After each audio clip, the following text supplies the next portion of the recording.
30,000 feet की ऊंचाई पर एक औरत बैलून की छत तक पहुंचने के लिए जी जान से चढ़ रही थी। बहुत मुश्किल से वो गर्म हवा वाले गुब्बारे की सबसे ऊपरी जगह तक पहुंचती है।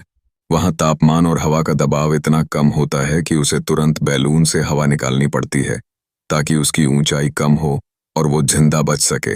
डेजी अपने जूते को ऊपरी हिस्से में फंसाकर खुद को संभालती है, लेकिन तभी ऑक्सीजन की कमी की वजह से वो बेहोश हो जाती है और उसका शरीर नीचे की ओर फिसलने लगता है।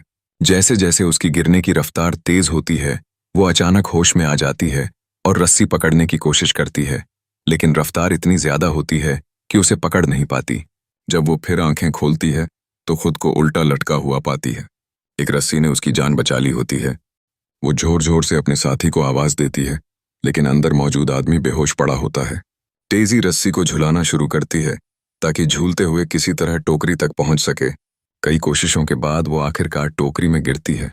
अंदर का आदमी ठंड से अकड़ चुका होता है, लेकिन अभी भी सांस ले रहा होता है। डेजी उसे जगाने की कोशिश करती है और कुछ देर बाद वो होश में आ जाता है। अभी भी वो जमीन से 28,000 मीटर ऊपर होते हैं और तापमान बेहद ठंडा होता है। डेजी के घायल हाथों को देखकर वो खुद को बहुत कोसता है। तभी डेजी नोटिस करती है कि आसपास बर्फ की फाहें बहुत धीरे गिर रही हैं, जैसे हवा में रुक गई हों। इसका मतलब होता है कि गुब्बारा बहुत तेजी से नीचे गिर रहा है। दोनों मिलकर बैलून का वजन कम करने की कोशिश करते हैं। टोकरी में जो भी भारी चीजें होती हैं सब बाहर फेंक देते हैं। लैपटॉप, वैज्ञानिक उपकरण, फैन, कुछ नहीं छोड़ते। आखिर में वो अपने भारी कपड़े तक उतार कर फेंक देते हैं, मगर गुब्बारा अब भी काबू से बाहर होता है। हालात बेकाबू हो जाते हैं। डेजी को चिल्लाते हुए कहा जाता है, ऊपर चढ़ो, हमें इससे बाहर निकलना होगा।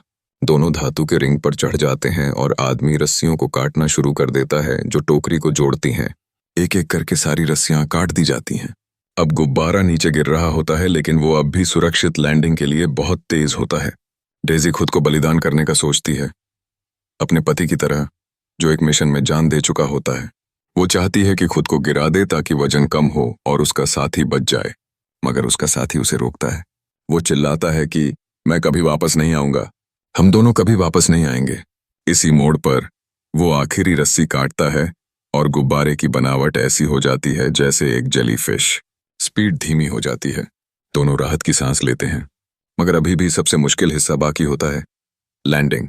गुब्बारा एक जंगल की तरफ गिरता है और तेज झटका लगने के बाद डेजी कई 100 मीटर तक जमीन पर घिसटती है और फिर बेहोश हो जाती है। उसका साथी कहाँ गिरा, किसी को नहीं पता। अंधेरा होते ही डेजी को होश आता है। वो अपने साथी को ढूंढती है, आवाज देती है और कुछ देर बाद वो भी दिखता है। उसकी टांग टूट चुकी होती है, लेकिन दोनों जिंदा होते हैं। यह कहानी एक सच्ची घटना पर आधारित है। आदमी ने इस मिशन के जरिए मौसम विज्ञान के क्षेत्र में क्रांतिकारी खोजें की और औरत, जिसने अपने पति को खोया था, अब खुद एक बैलून फ्लायर बन चुकी होती है। दोनों मिलकर आसमान की नई ऊंचाइयों को छूते हैं।